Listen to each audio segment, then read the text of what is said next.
there's some parts that I'm like, oh gosh. I know, we all hate to look at ourselves. I literally ripped out all my extensions. Oh, my hairdresser was like, what are you doing? It's the new hit list on 102.7 Kiss FM. I'm Kayla. I got Bebe Rexha. Hi, Kayla. Oh, my God. Come on, Bob. I know. We got a little bob going. Yes. I was so scared because Really? I've had long hair for such a long time.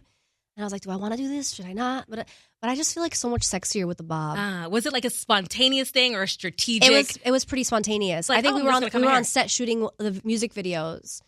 And we literally made the decision like an hour before shooting the first scene. Oh, I love that. We just chopped it off because my hair was like long. Long. I feel like us women, when we like do something drastic with our hair, like cut it or go red, which I've done. Me too. We're shedding something. So is there something that you are letting go of? I don't think I was letting go. I think it was, for me, I've always felt connected to more like a shorter, I don't know, I just like shorter hair. It depends. I go through my phases. Mm-hmm. To me, it was more so like shedding to become my real self again. Oh, That makes sense. yes. Like shedding all the, you know what I mean? All the negativity, Yes. you're just entering into a new era and it fits. Yeah, I just feel like more like me. Okay, so when you look And at it's easier to do my hair. Come on now. Yes. So when you look in the mirror now, what feels different beyond just the hair? Ooh, my energy. Okay. Yeah, I'm happier. I'm more You seem like confident it. in You seem myself. lighter. Yeah.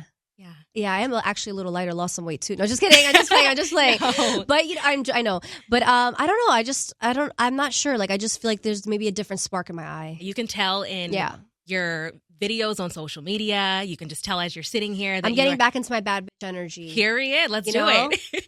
So we're super excited for your new album. Dirty Blonde is coming out. It's been 3 years since your last album. And you said that this era is about owning exactly who you are. Yes. So all parts. Amen. What were you no longer willing to compromise on when you started creating Dirty Blonde? Ooh, that's a good question, Kayla. I think for me, it's like I didn't want to compromise. I always wanted to put my creative like passion, like what I wanted to do first. Okay. Like I like to have the people around me that I trust to be like, what do you guys think? And, etc. But for me, it's like I always have to follow my gut and what I love when it comes to picking songs out and like the vision that I have. Yeah. And if it feels right, I have to follow my gut, and I don't want to compromise. I don't want to go against my gut ever again. Okay. Because every time I've gone against my gut, it never ended up the way that I wanted to. I feel like your gut doesn't lie. You know right away, even when you're in a relationship, whatever it may be, a new job or whatever, right away if it's right for you. Mm-hmm. But sometimes we don't want to, say. So what version of you are we seeing that we maybe haven't seen before? Wow. I think that fans have definitely seen me in this like strong boss energy, but haven't seen it in me for a long time. Because to be honest, I felt like I wasn't. I think it's really important who you have around you. Like even if it's not even a relationship, friends, people you work with. And it's tough sometimes. You can't choose always who's around you. You have to know how to compartmentalize it, right? But certain people bring out the beauty within you, and they don't want you to change who you are. They celebrate you for who you are. And I think that's very important. So I think now it's been such a long time where I feel like I'm around people that celebrate me for me. Wow. Rather than telling me you have to look like this, you need to lose this weight, you look a mess, you need to wear this, you need to make this kind of music, this is not going to connect. And like now the people that are surrounding me are like, just like, do you. Let's like actually shed all the things you've ever been told, and let's go back to why you started and why you started making music. Yeah, that is so beautiful. And your roots. Yeah. Because people will meet me sometimes like, oh my God, I didn't know you were from New York. Oh my God, I didn't know you were like Albanian. I thought you were going to be like this just regular like blonde girl, like whatever. Like you actually have culture. You've been in the mix. Like, and I feel like that's the side of me that I want people to see. Yeah, we haven't seen that before. We want to know more about you. Well, because I grew up in an era where it's like, I love it though, don't get me wrong, but I grew up in an era where like all the pop stars were blonde, blue-eyed, super skinny, like a certain vibe. And I love that you're changing the narrative. Yes. So you put out your first single, I Like You Better Than Me. Yes. And I have to say, like, it is such a powerful song as somebody who can relate so much to just like comparing yourself to everybody, whether it's professionally, physically. Yes. It's just, And so you did describe the song as a reflection of comparison in Yes. Hollywood. So what do you think in all the years that you've been doing this, what has been the most damaging comparison for you in Hollywood? I think definitely, like, not to name the other artists, but other female artists that I was close to that, you just bump into them at red carpets, you bump into them at award shows, and they just seem like, you look at them and they're like, oh my God, they fit in that dress, that size 2 dress, like that, because in like Hollywood, you could get stuff loaned to you from big designers, but they're certain sizes because they're like sample size, that's fine. That's how fashion has been. It's changing slowly. But like there's certain things that I'd love to wear that people would lend to me, but they just don't fit and they don't want to make them in bigger sizes. But like, you see other artists on their carpet who are wearing those dresses and you're like, oh, like I wish I could fit in that. Or she just looks like she has everything together. She has a #1 song out right now. She's got a boyfriend. She looks so happy. Yeah. And it's like, I'm just trying to get through the night without having a panic attack. You know what I mean? Girl, I get it. So that's been tough. But I think women in general, though. Oh, yeah, absolutely. That's why your music video the music video was like a perfect representation. Every woman has looked in the mirror and screamed and took off the makeup and just cried. To me, what I wanted to encapsulate, sorry, I didn't mean to cut you off, was my thing is like, I'll go out. I want to go out, right? And I put on an outfit. I'll usually go for like the same outfit, like black leggings, a cute bodysuit, and like a leather jacket. And then I'm like, let me just try something different. I'm like, I could do more. Try on a colored shirt, do something different. Try on like 10 outfits. The jeans don't fit. Oh my gosh, what am I doing? I hate this. I end up in the same outfit that I started in. Yeah. I'm like, why did I waste an hour doing this? But it's just that feeling, And you said that in this music video, you use no filters. Nothing. No editing. Which I'm not going to lie, I was kind of like, Yeah, tell me about that. Whose decision was that? And what does it feel like when it came out? I'm not gonna lie. I was kind of like, maybe we should add a little smoothing, like add a little smooth filter on that, because everybody always adds a little smoothness or whatever. And then my team was like, no, we feel like, I was like, you're right. I was like, we can't put a song called I Like You Better Than Me that's showcasing like vulnerability like this of like, the love-hate relationship you have with yourself. Especially as a woman, I'm like, okay, no filters, no smoothing, none of that. And it was so beautiful, Bebe. Thank you. There's some parts that I'm like, oh gosh. I know, we all hate to look at ourselves. I literally ripped out all my extensions. Oh my God. Hairdresser was like, what are you doing?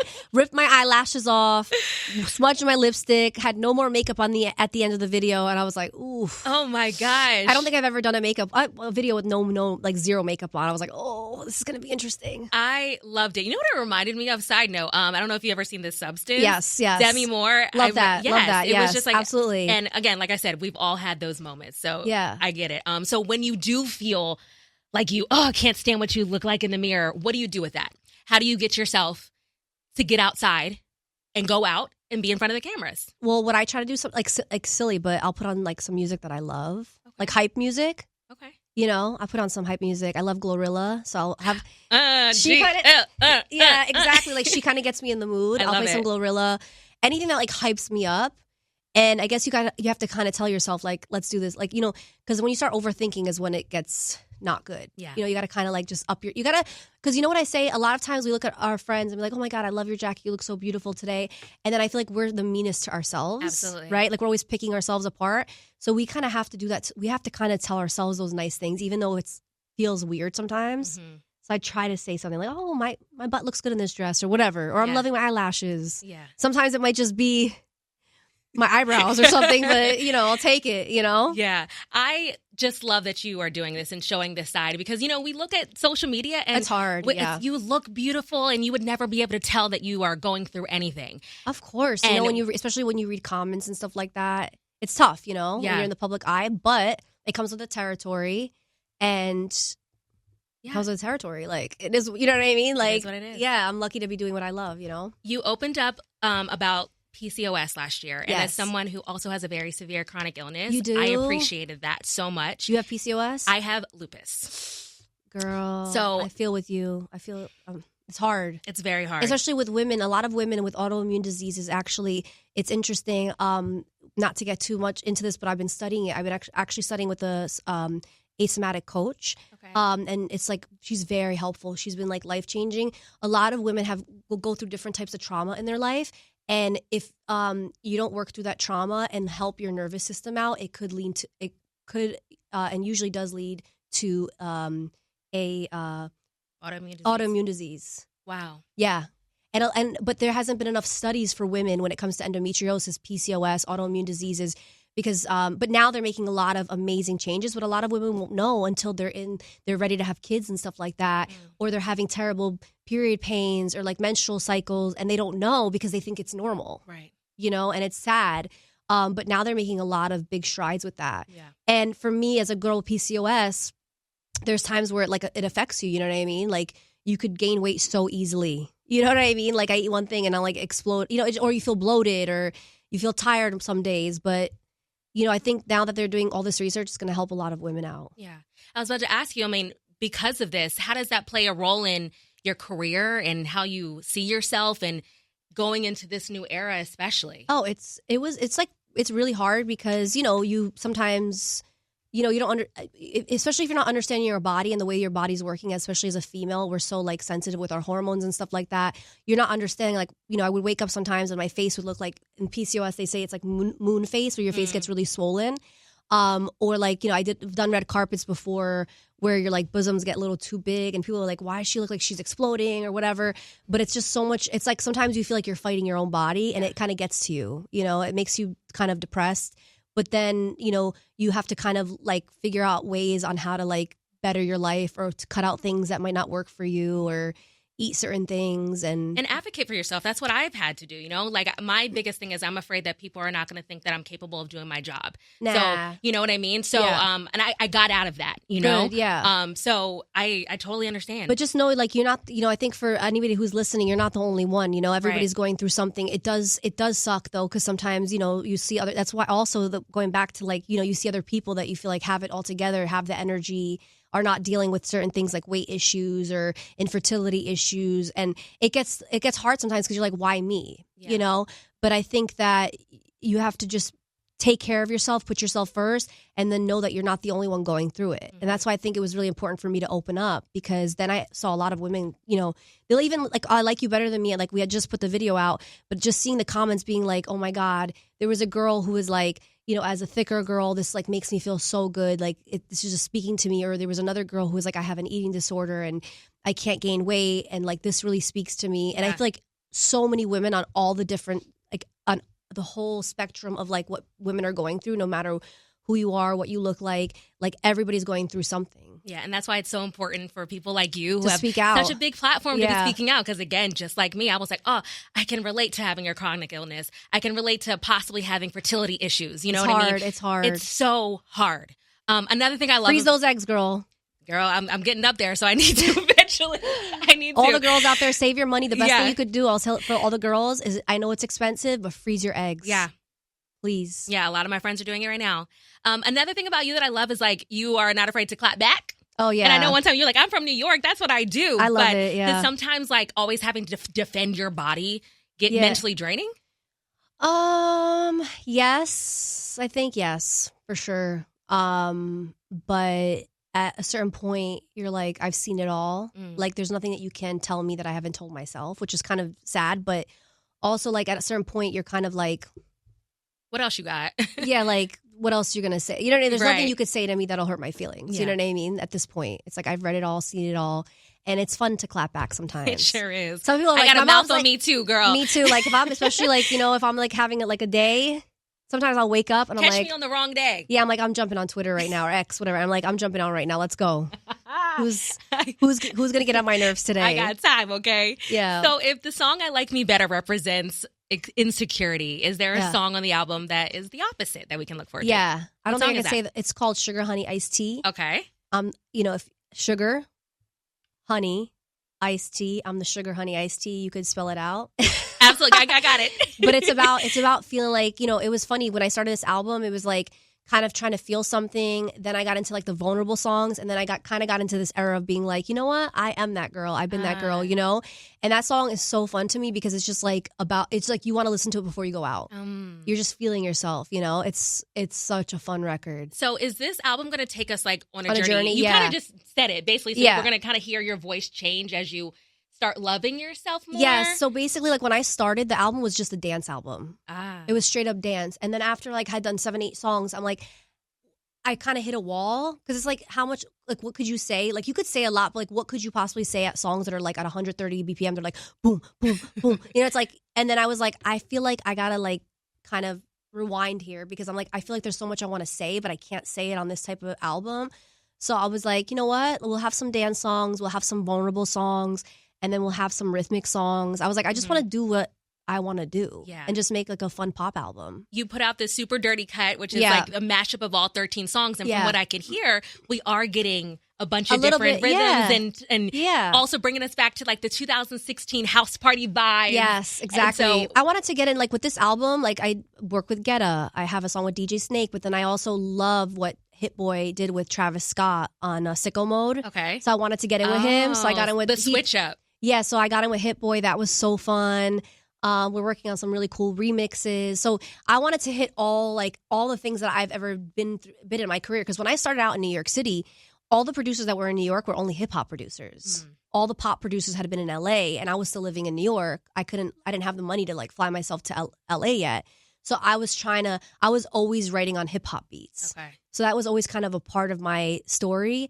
And then I slowly started getting into dance, and then on and on and on, country, with Florida Georgia Line, Dolly Parton, like, because to me, I always bring it back to the pen. I say it's the pen, it's the songwriting. To me, it's about like being in the studio, being able to write, and that's the funnest part. Well, you launched a fan initiative voting system where they can choose the next single that's going to come out every single week, which is so fun. How has it been for you watching fans like debate and, it's funny. Determine what song's next? Yeah, so we shot 13 music videos in 3 days. Yeah. So visuals, let's say visuals. And we put a supercut together, like a 4-minute supercut. Diblo did the music. And then we put little 20-second clips of each video. And then there's a website that's like super.areu, the letter U dirty, like super.rudirty.com. So the fans, because it's Dirty Blonde album, the fans go on the website and can choose which song, like the song that they want to come out next. I love it.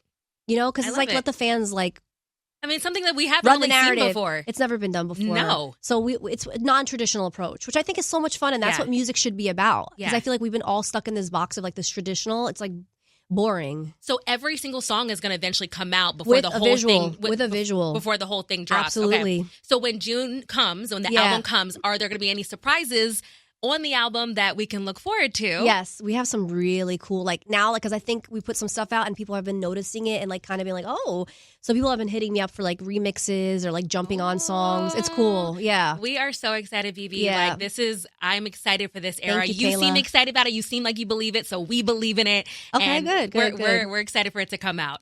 So before I let you go, this is the new hit list. And we love to spotlight new artists and new songs that maybe people don't know about. So is there somebody that you have your eye on that you think deserves more love? Sunshine Benzie. Okay, tell me about them. She is, I don't know where she's from, but she's a rapper. She has a song called Trump the Bill, and I'm obsessed with her. Okay. I feel like she's going to do some great things. Trump the Bill. I'm going to check it out. She's actually a vibe. I really like her a lot. All right. Shout out Sunshine Benzie. We got to send this to her. Yes, we will. Bebe Rexha, thank you for hanging out with me. Thank you, Kayla.